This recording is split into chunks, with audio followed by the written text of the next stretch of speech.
Bonjour à tous, nouveau numéro des Potins People de l'été. Au sommaire, Nabila Benatia condamnée, carton pour Kaamelott au cinéma, le spin-off de Game of Thrones stoppé à cause d'un cas de Covid et Konami arrête PES. On parle de tout ça juste après le générique. C'est parti, générique.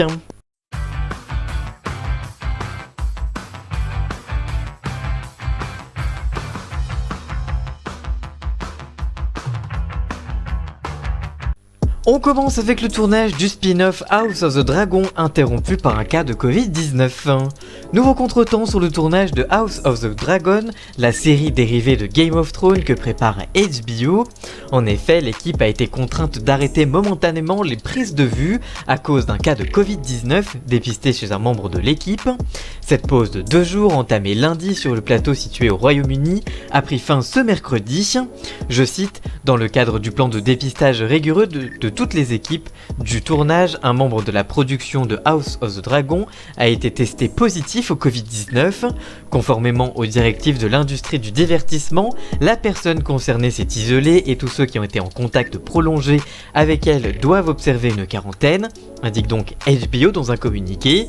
Ce cas positif intervient alors que l'Angleterre vient de lever quasiment la totalité des restrictions liées à la situation sanitaire, malgré la flambée des contaminations. House of the Dragon, dont le tournage a débuté en avril dernier, se situera 300 ans avant les événements de la série d'origine et sera centré sur la maison Targaryen. Prévue pour 2022, cette nouvelle série sera portée par l'acteur Paddy Considine qui interprétera le roi Viserys Targaryen. Pardon pour la prononciation. Matt Smith et Olivia Cooke apparaîtront également au casting. D'autres projets dérivés de la série à succès de HBO, arrêtés en 2019 au terme de 8 saisons, ont été également annoncés. 3 autres spin-offs sont en préparation, 2 séries animées et même une pièce de théâtre, ce donc dans les cartons. On poursuit avec Konami qui arrête PES, son célèbre jeu vidéo de foot. Dans un communiqué ce mercredi, l'éditeur Konami annonce mettre fin à la marque PES, Pro Evolution Soccer. Le jeu vidéo de simulation de football a été lancé en 2001 sous ce nom. Pendant 20 ans, une nouvelle version est sortie chaque année, avec une mise à jour des joueurs et quelques évolutions dans les modes de jeu.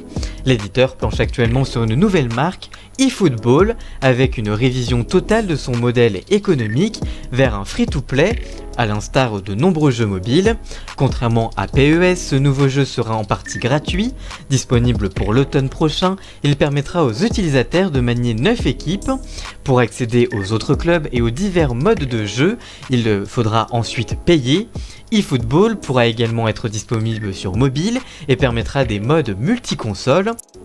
Cette annonce a été faite au lendemain de la révélation de FIFA 2022 par eSport, qui conservera une version très similaire à 2021. Une nouvelle technologie iMotion sera disponible dans ce nouvel opus et les comportements des défenseurs et des gardiens ont été repensés. Si le mystère planait encore en revanche sur les commentateurs de la prochaine version française de FIFA, après les accusations ayant visé récemment Pierre Ménez, eSport avait en effet décidé de se séparer du journaliste sportif, en partance également de Canal+, pour commenter les matchs de son jeu. L'éditeur a annoncé cette semaine que Hervé Matou conserverait les commentaires seul dans ce nouvel opus. Par ailleurs, l'éditeur planche sur un nouveau commentateur pour le prochain opus de 2023.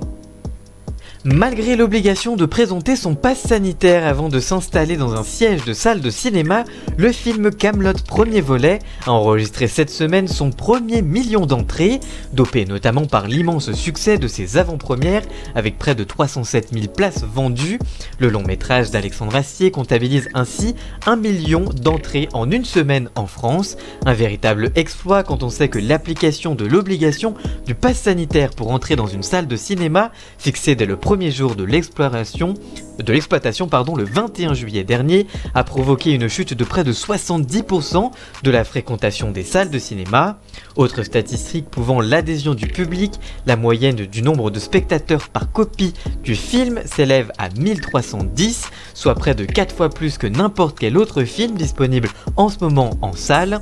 Impossible bien sûr de savoir quel aurait été le succès du film attendu depuis près de 10 ans par les fans sans la mise en place du pass sanitaire, mais avec ce million d'entrées, Kaamelott premier volet reste tout de même bien loin des plus gros succès du cinéma français, le record avec près une première semaine d'exploitation étant détenu par Bienvenue chez les Ch'tis qui avait attiré 4,4 millions de spectateurs pour une première semaine, suivi des Bronzés 3 avec 3,9 millions et de Astérix et Obélix Mission Cléopâtre avec 3,7 millions d'entrées pour la première semaine.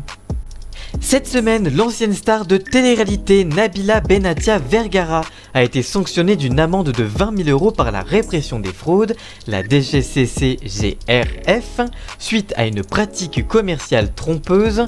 Les faits remontent à janvier 2018 lorsque la jeune femme avait réalisé une story sur Snapchat. Dans celle-ci, elle faisait la promotion de, je cite, de services de formation au trading proposés par un site internet spécialisé dans la vente et l'achat de Bitcoin.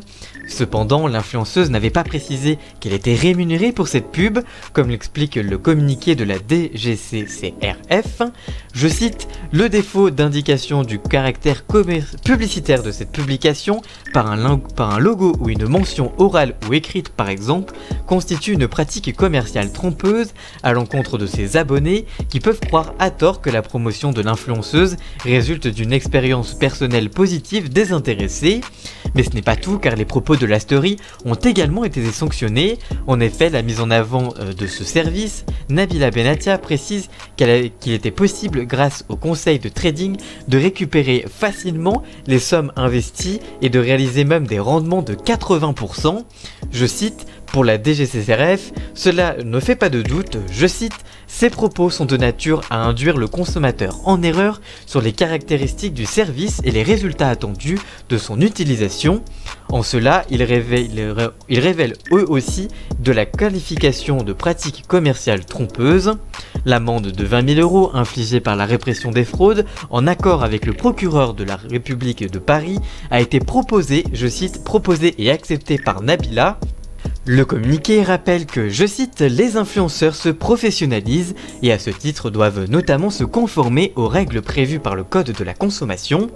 La DGCCRF souligne enfin que les différentes publications rémunérées peuvent avoir une incidence significative sur le comportement économique des personnes qui les suivent et que par conséquent, ils ne doivent pas tromper les consommateurs. Nabila a réagi à sa sanction au travers d'un tweet en évoquant, je cite, un métier nouveau sans réglementation stricte et espère que cet accord permettra d'éveiller les consciences et la nécessité d'encadrer notre activité. Merci d'avoir suivi ce nouveau numéro des Potins People de l'été. S'il vous a plu, n'hésitez pas à le liker, le commenter, le partager et même à vous abonner. Merci encore à Jason alias Ian Scott pour la musique de fond.